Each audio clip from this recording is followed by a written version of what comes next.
Já o São Paulo luta contra uma maldição do segundo tempo. Tem o São Paulo recusando proposta da Europa. Para completar, Paul Pogba sendo oferecido para clubes brasileiros. Será que caberia no seu clube do coração? Sempre bom ter vocês por aqui, sem perder tempo, pedir para deixar like, se inscrever no canal e ativar as notificações. E o São Paulo luta contra uma maldição, a maldição do segundo tempo. Em partes, essa maldição parece ter sido quebrada. É que na terça-feira, na classificação contra o Bolívar, São Paulo vence o primeiro tempo contra o time boliviano, chega a tomar o gol do empate e depois marca mais duas vezes, ou seja, também venceu no segundo tempo. Mas a sequência do tricolor era horrorosa na etapa final. Bora aos números. Antes desse jogo, São Paulo havia vencido o Coritiba por 1-0 no primeiro tempo em casa e tomou um empate no segundo tempo. Contra o Bolívar na altitude, vitória do São Paulo por 1-0 no primeiro tempo, derrota por 1-0 no segundo tempo, placar de empate, assim como o Coxa. Jogo contra o Grêmio, vitória do São Paulo por 1-0 no primeiro tempo e derrota por 2-0 no segundo tempo, o que determinou a perda dos 3 pontos diante do tricolor gaúcho. Situação idêntica do confronto entre São Paulo e Atlético Paranaense. São Paulo até vence o CAP por 1-0 no primeiro tempo, vem o segundo tempo, 2 gols sofridos e a derrota de virada. As exceções dessa sequência foram justamente o jogo do Bolívar que eu já citei e também um empate 1-1 contra o Flamengo, que não teve gols no primeiro tempo, e empate na etapa final. Você tem alguma explicação para essa sequência maluca do São Paulo super bem na etapa inicial e deixando a desejar na etapa final? A percepção de meio que a distância é de que falta um pouquinho de capacidade física. E aí também aquela questão psicológica, de tomar o primeiro gol e a coisa se desgovernar. Mas é um São Paulo que até tem dentro de campo qualidade, embora falte um pouquinho de elenco. Gostaria que você usasse o espaço para comentário para opinar a respeito dessa sequência curiosa de resultados ótimos no primeiro tempo e péssimos na etapa final. E o São Paulo recusou proposta da Europa. O Westerlo, da Bélgica, tentou a contratação do meio-atacante Pedro Ferreira, jogador de 19 anos de idade, formado na base do São Paulo e que tem jogado de vez em quando pela equipe principal. São 8 partidas no time de cima, na atual temporada, ainda sem gol e com uma assistência pelo Sub-20, 15 jogos, 2 gols e 5 assistências. São Paulo decidiu recusar a proposta do Westerlo por considerar cifras extremamente baixas, os números ainda não foram divulgados. São Paulo precisa de dinheiro, está de olho em alguma grande venda, mas entendia que se vendesse o Pedro Ferreira por tais números, faria um dos piores negócios dos últimos tempos. E olha que o São Paulo tem vendido um monte de jogador a baixíssimo custo. Chama atenção também a dificuldade do tricolor em vender atletas. Existe a necessidade de pelo menos uma grande venda. E Marcos Antônio e Bobadilla, que pareciam ser as bolas da vez, não foram nem sequer cobiçadas por clubes da Europa nessa janela de transferências. Diante disso, dá para imaginar uma temporada de números extremamente negativos do ponto de vista financeiro, a menos que o São Paulo consiga valorizar algum atleta daqui até dezembro e fazer essa venda antes da virada da temporada.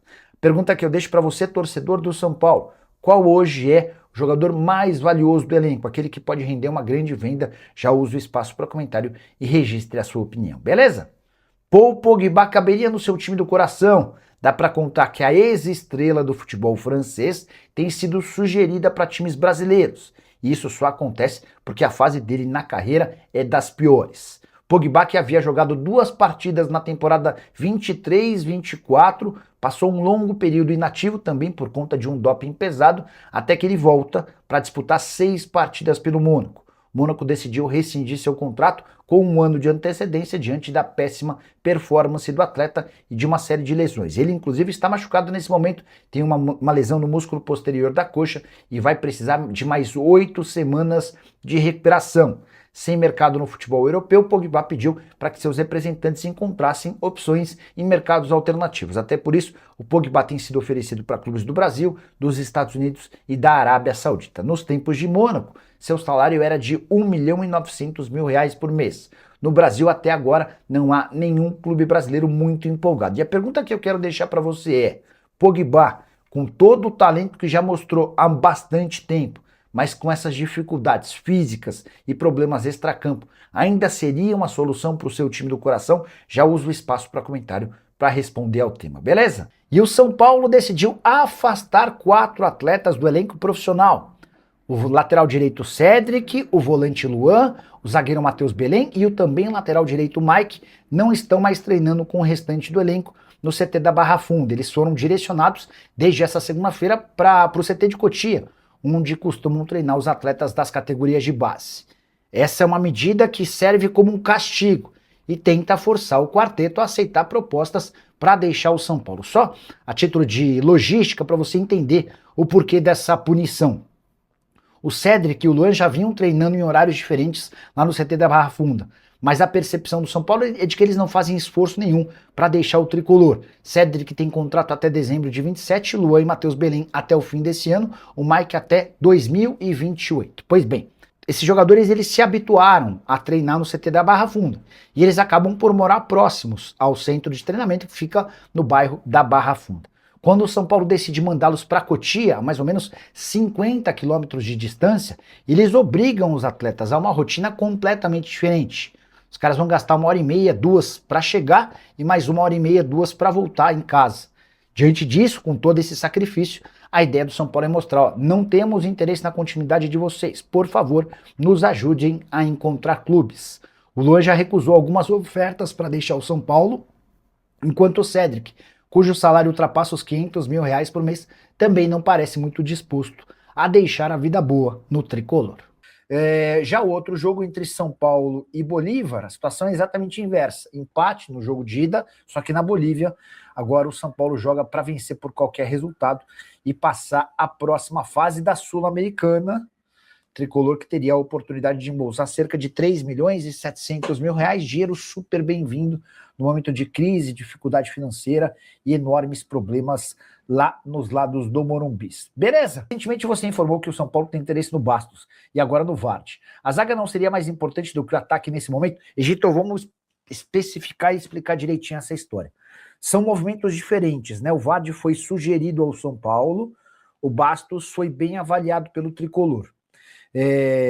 O Vardy está descartado, tá? O Vardy foi oferecido ao São Paulo, o nome foi avaliado, cheguei a contar para vocês que dividiu opiniões, teve gente no São Paulo que gostou, teve gente no São Paulo que detestou, mas com a renovação do contrato do Caleri, a necessidade de gastar mais de R$1 milhão por mês com o Vardy, o São Paulo desistiu do atacante inglês que está livre no mercado, depois de deixar a Cremonese, onde foi rebaixado para a segunda divisão na Itália. Já o Bastos poderia ser contratado desde que o São Paulo negociasse jogadores. O São Paulo precisa reduzir sua folha salarial, a folha hoje é considerada extremamente alta e fora da realidade financeira do tricolor. Outra novidade importante sobre o São Paulo, desde ontem, 4 jogadores do time principal foram rebaixados para a categoria de base, para treinar em Cotia, é um castigão. Os laterais Mike, Cedric Soares, o zagueiro Matheus Belém e também o volante Luan. Só para explicar um pouquinho do contexto, né? O Luan e o Cedric já vinham treinando em horários alternativos no CT da Barra Funda. E quando você coloca alguém para treinar em horário alternativo, é para você mostrar que o cara não faz parte dos planos e que o cara precisa ajudar, eventualmente aceitando propostas, eventualmente ajudando na busca por outros clubes. Não funcionou com o Cedric e com o Luan. O que o São Paulo fez? Decidiu colocá-los para treinar na Barra Funda, não mais na Barra Funda e sim em Cotia. E aí, pessoal, só para vocês entenderem, deixa eu abrir rapidinho aqui, ó. É coisa rápida, mas é só para vocês entenderem, quer ver, ó?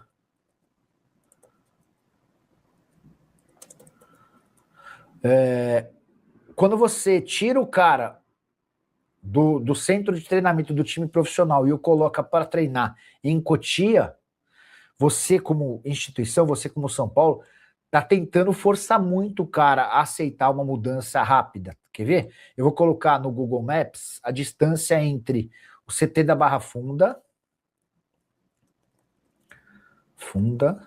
aqui, ó. E aí a gente vai tentar localizar.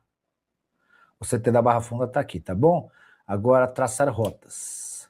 Vamos colocar CFA Cotia, vamos ver se aparece. Cara, é muito distante, CFA Laudo Natel Cotia. Porque, ó, dá uma olhada à distância.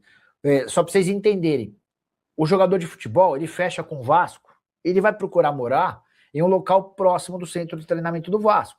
cara fecha com o Corinthians, ele vai ficar na Zona Leste, porque o Corinthians tem tanto o seu estádio quanto o seu centro de treinamento na Zona Leste. O cara fecha com o São Paulo ou Palmeiras, o cara vai procurar ficar em Perdizes ou no máximo em Alphaville e Barueri. O cara fecha com a Portuguesa, o cara vai preferir ficar na Zona Norte. Aí os jogadores do São Paulo que estão aqui nessa região da Barra Funda, nessa região de Perdizes, por aqui, esses caras estão morando aqui, porque eles treinam aqui. Quando o São Paulo decide colocá-los para treinar em Cotia todo santo dia, com mais de 1 hora de distância, isso certamente de manhã, o cara vai gastar 1 hora e meia para voltar mais 1 hora e meia, cara, é para mostrar pro cara que ele tá completamente fora dos planos e que ele precisa se coçar para ir embora o mais rápido possível, tá? Vamos ver se essa estratégia do São Paulo vai funcionar. Mas hoje 4 jogadores, hoje não, ontem 4 jogadores passaram a treinar afastados do restante do elenco lá no São Paulo.